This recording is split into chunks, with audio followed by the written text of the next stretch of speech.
महाराज मनु के पुत्र प्रिव्रत ये बचपन से स्वाभाविक बड़े ही भगवत भक्त थे। स्वाभाविक, जैसे बचपन में बच्चों की स्वभाव की प्रवृत्ति होती, खेल खिलौनों में, खाने पीने में, लेकिन इनकी प्रवृत्ति स्वाभाविक उदासीन, हर समय भगवान में। और श्री नारद जी की चरण सेवा से इनको परमात्म तत्व का बोध हो गया था। इन्होंने निरंतर ब्रह्माभ्यास किया और जीते जी जीवन मुक्त हो गए। अभी यौवन अवस्था में प्रवेश हुआ जीवन मुक्त महापुरुष। स्वयंभू मनु जी ने बड़े पुत्र जानकर इनको आज्ञा करी, क्योंकि इनमें सब श्रेष्ठ गुण विराजमान थे। जो भगवान में चित्त जोड़ता है उसे ब्रह्मबोध भी हो जाता है और सब दैवी संपदा उसको घेर लेती, सब सद्गुण आ जाते हैं। ये लिखा ही नहीं, ये जीवन में है। अगर आप भजन करोगे तो खुद देख लोगे, लोक परलोक में सब जगह सुखी रहोगे, सारे सद्गुण आप में आकर विराजमान हो जाएंगे और भगवान श्री कृष्ण आपकी रक्षा करेंगे, बाहर और भीतर दोनों जगह। आज्ञा करी महाराज मनु ने कि तुम चक्रवर्ती आदि सम्राट पद पर विराजमान हो। लेकिन चित्तवृत्ति भगवान श्री कृष्ण में निरंतर लगने के कारण अरुचि थी, राज्य से अरुचि थी, सम्राट पद से। अतः पिता की आज्ञा किसी प्रकार उल्लंघन करने योग्य ना होने पर भी इनकी रुचि बिल्कुल राज्य में, भोगों में। विचार किया कि आत्मस्वरूप में ये स्त्री पुत्र आदि असत प्रपंच आच्छादन कर देगा, हमारे परमार्थ तत्व का ये विस्मरण कराने वाले हैं, इसलिए स्वीकार नहीं किया। तभी उत्तानपाद राजा बनाए। नहीं, बड़े पुत्र थे प्रिव्रत, उत्तानपाद राजा बनाए गए। भगवान ब्रह्मा जी ने देखा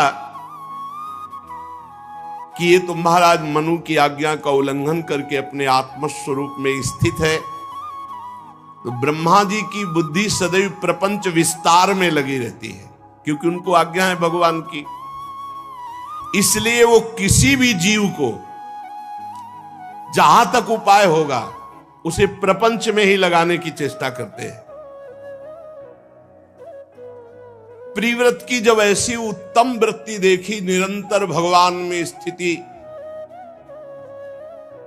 तो चारों वेद मूर्तिमान, मरीच आदि ब्रह्म ऋषि और सब पार्षदों के साथ हंस पर आरूढ़ होकर ब्रह्मा जी वहां पहुंचे जहां प्रिव्रत महाराज निरंतर भगवान की स्मृति में राज्य को अस्वीकार करके विराजमान है।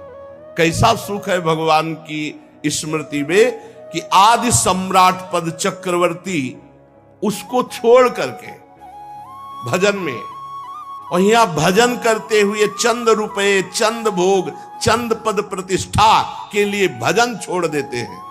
क्या भजन का स्वाद मिला, क्या भजन का महत्व समझा। भजन चक्रवर्ती सम्राट आदि सम्राट पद उसको भी त्याग दे। ब्रह्मा जी वहां पहुंचे।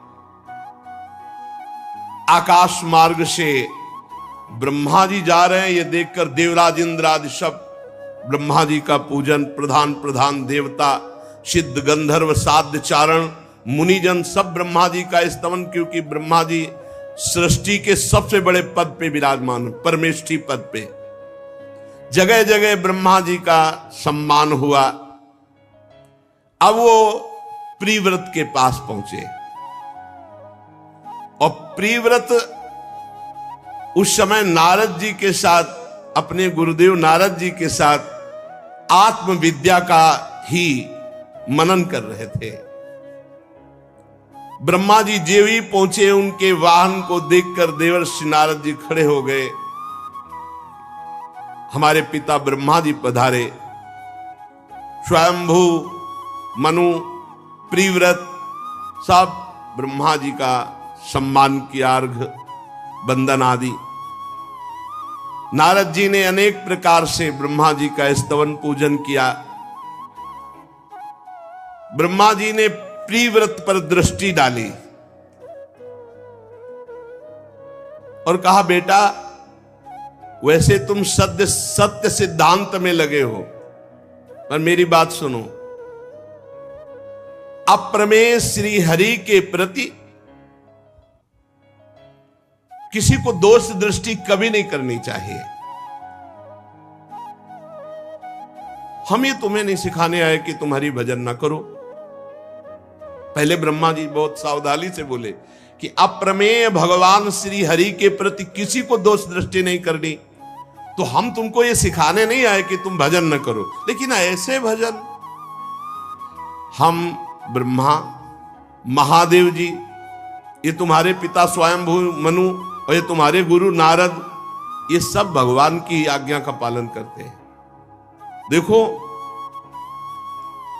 भगवान के विधान को कोई भी देहधारी तपस्या के द्वारा नहीं टाल सकता, विद्या के द्वारा नहीं टाल सकता, योग बल के द्वारा नहीं टाल सकता, बुद्धि बल के द्वारा नहीं, अर्थ के बल से, धर्म के बल से, स्वयं के बल से या किसी की सहायता के बल से कभी टाल नहीं सकता। हरि के विधान को कोई भी देहधारी तपस्या, विद्या, योग बल, बुद्धि बल, रुपया का बल, धर्म का बल, स्वयं का बल या दूसरों की सहायता का बल, इससे भगवान के विधान को नहीं टाल सकता। प्रिय पुत्र, भगवान श्री हरि के दिए हुए शरीर को जन्म, मरण, शोक, मोह, भय, दुख और सुख, ये भोग निश्चित किए गए हैं। ध्यान दीजिए, सब शरीरधारी को जन्म होगा तो मरण होगा, और बीच का जो जीवन है वो शोक, मोह, भय, सुख, दुख, इसी के ये भोगना पड़ता है। जैसे रस्सी के नाथ से नथा हुआ पशु मनुष्य का बोझा ढोता है, ऐसे वेदवाणी रूपी बड़ी रस्सी से नथा हुआ, बंधा हुआ जीव कर्मानुसार ऐसे जकड़ा हुआ संसार का बोझा ढो रहा है।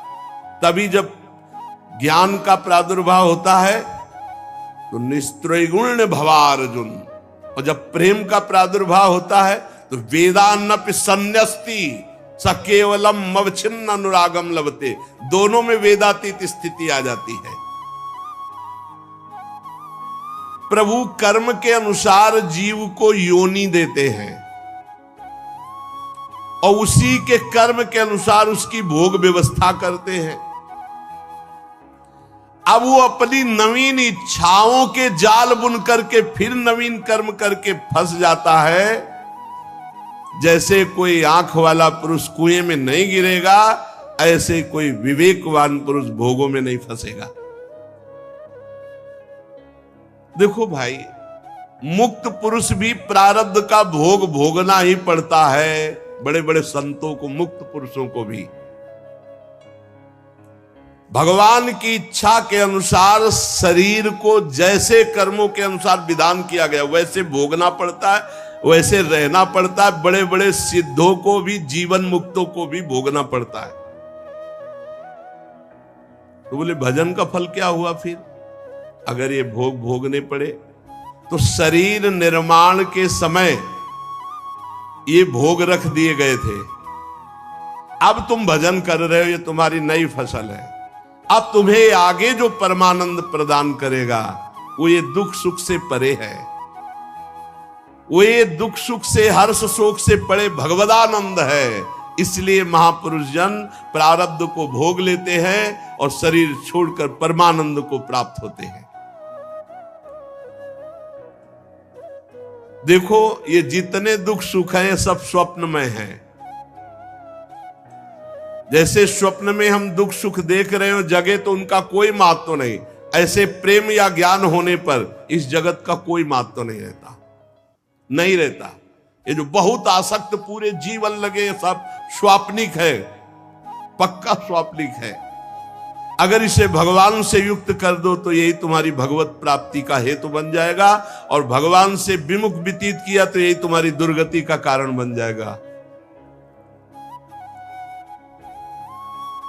जो विषयों को अभिमान पूर्वक भोगता है, अभिमान पूर्वक कर्म करता है, उसका अगला जन्म निश्चित है, चाहे शुभ कर्म हो चाहे अशुभ कर्म हो।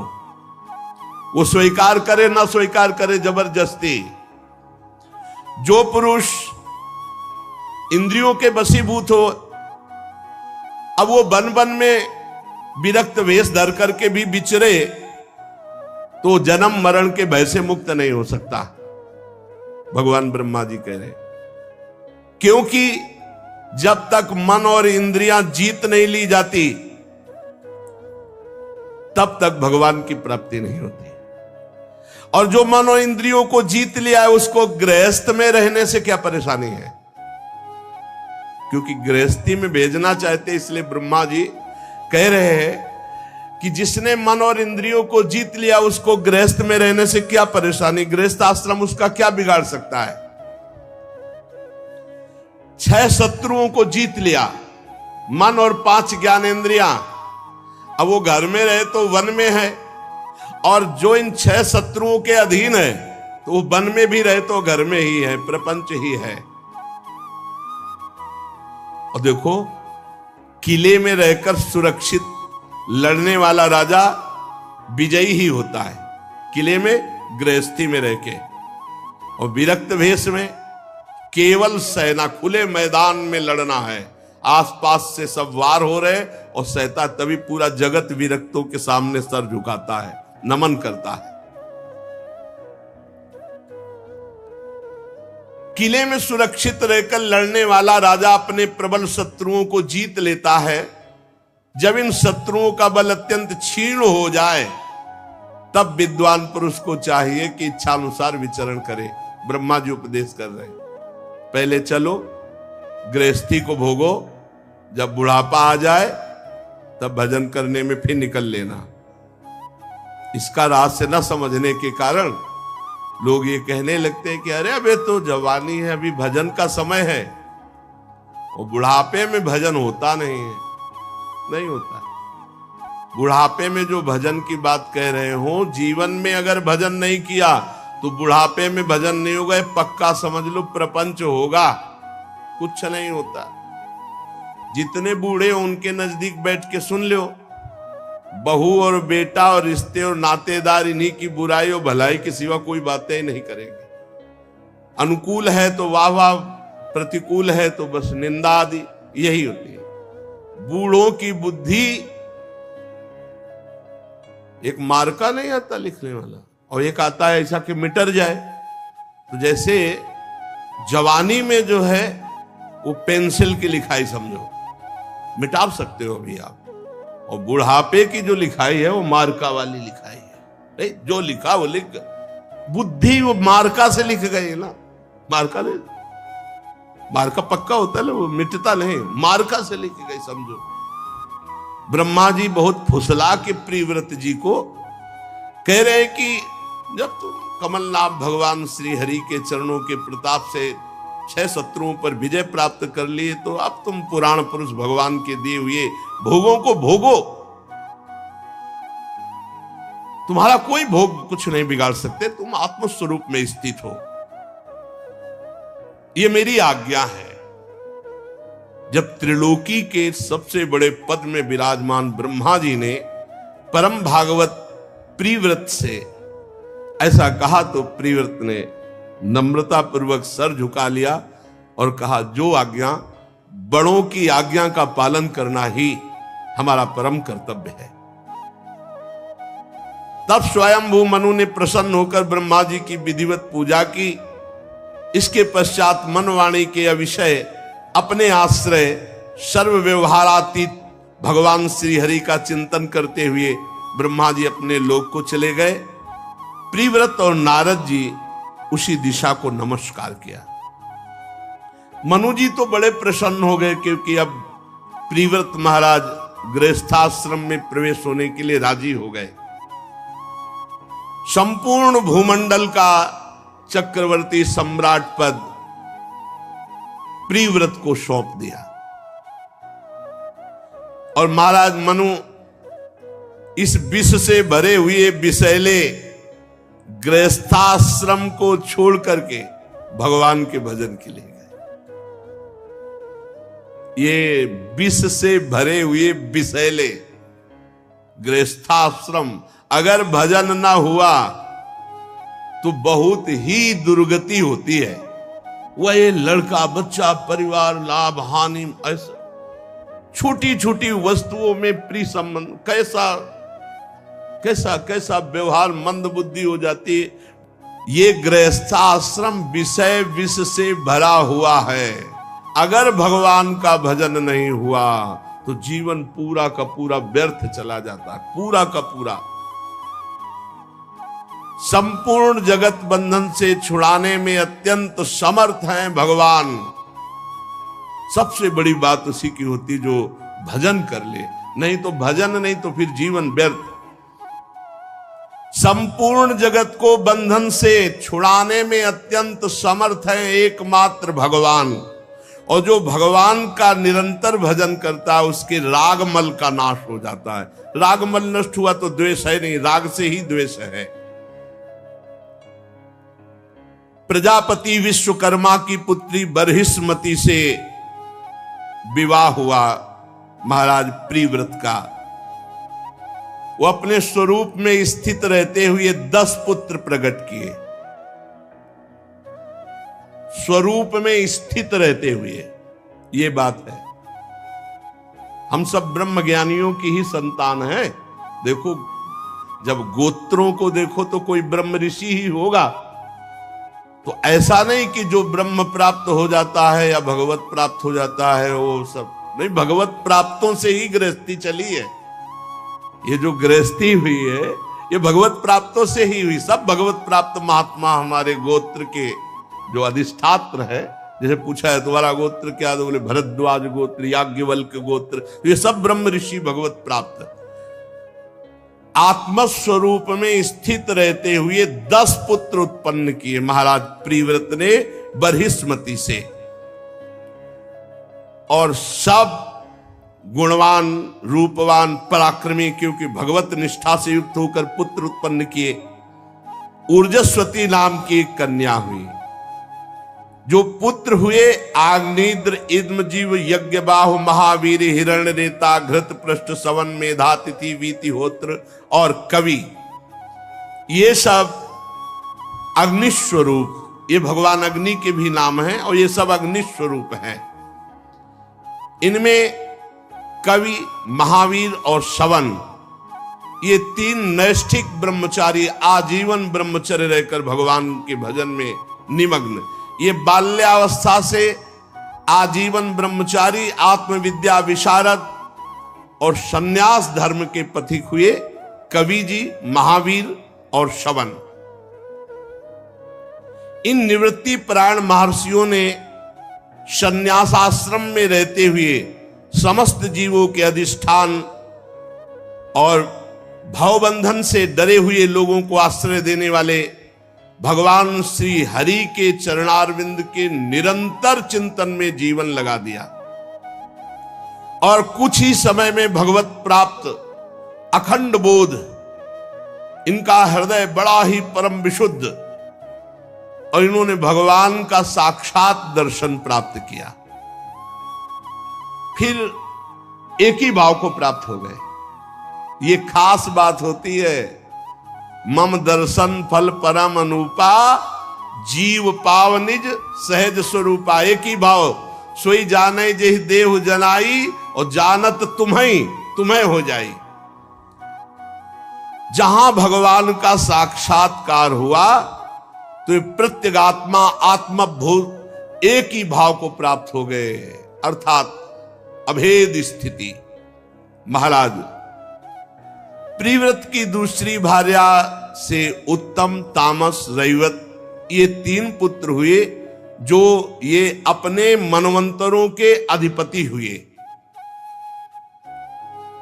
इस प्रकार कवि, महावीर और सवन, ये 3 पुत्रों के निवृत्ति परायण हो जाने के बाद प्रियव्रत जी ने 11 अर्बुद वर्षों तक स्वस्थ और जवान रह करके पृथ्वी का शासन किया। 11 अर्बुद वर्षों तक। यह है पहले भगवत प्राप्ति, आत्मबोध।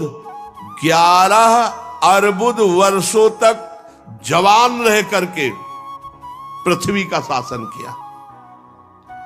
जिस समय ये भगवान के चिंतन में तन्मय होकर के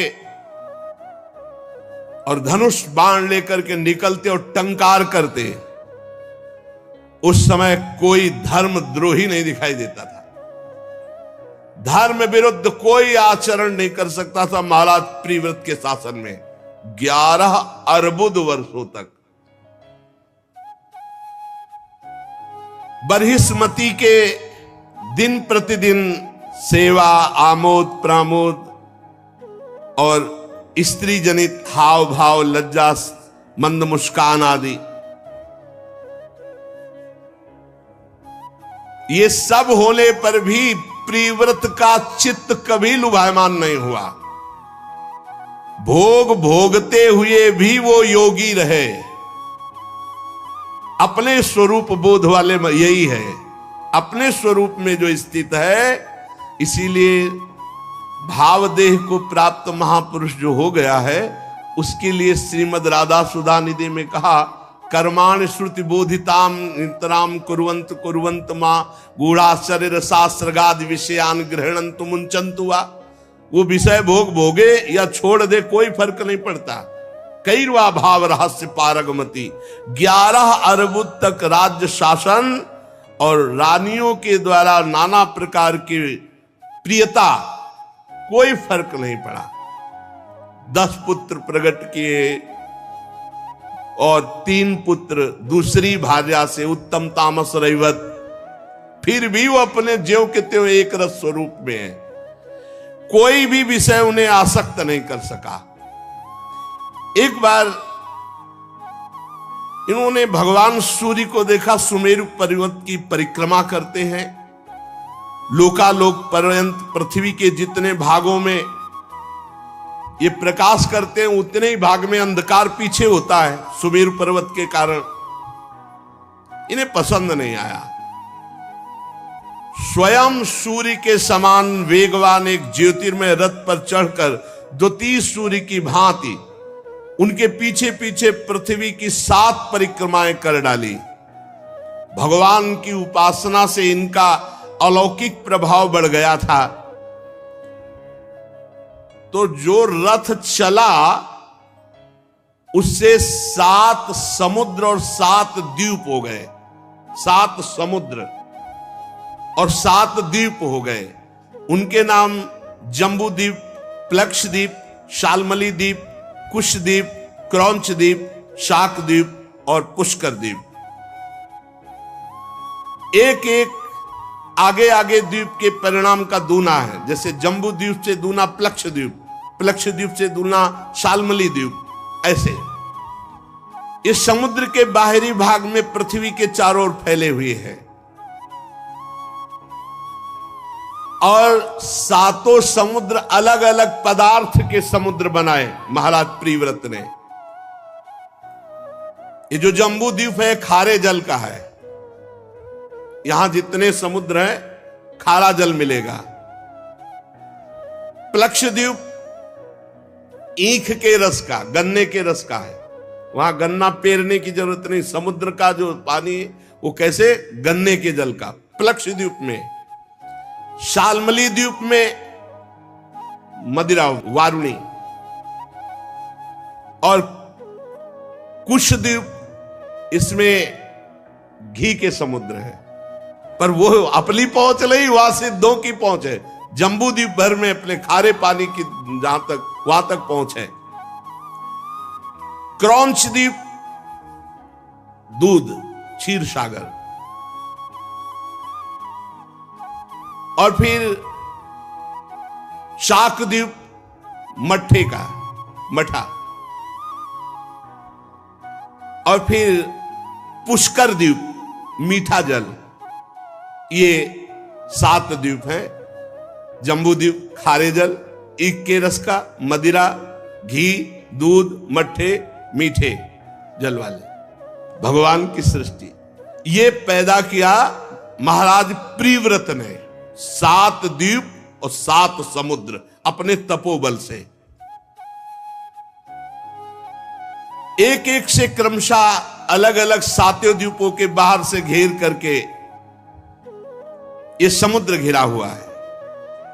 पहले जम्बू द्वीप है, उसके चारों ओर नमक का समुद्र है, नमकीन पानी वाला। प्लक्ष द्वीप घिरा हुआ है, उससे दुगुना उसके चारों ओर ईख के रस का समुद्र है। शाल्मली द्वीप का उससे दुगुना चारों ओर मदिरा का समुद्र है। कुश द्वीप उससे दुगुना वो घी के समुद्र से घिरा हुआ है। उससे दुगुना क्रौंच द्वीप, चारों ओर दूध का समुद्र। फिर उससे दुगुना शाक द्वीप, वो मट्ठे के समुद्र से। उससे दुगुना पुष्कर द्वीप, जो मीठे जल के समुद्र से घिरा हुआ है। ये सब पूरा भारतवर्ष था, पूरा अजनाब वर्ष, अखंड भारत।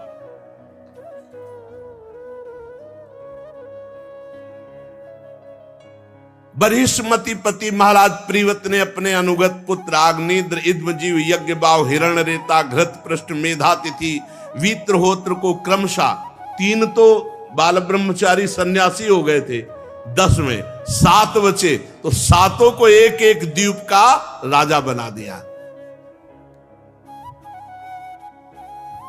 अपनी कन्या ऊर्जस्वती जो थी, उसका विवाह शुक्राचार्य जी से किया प्रिव्रत ने। उसी से शुक्र कन्या देवयानी का जन्म हुआ।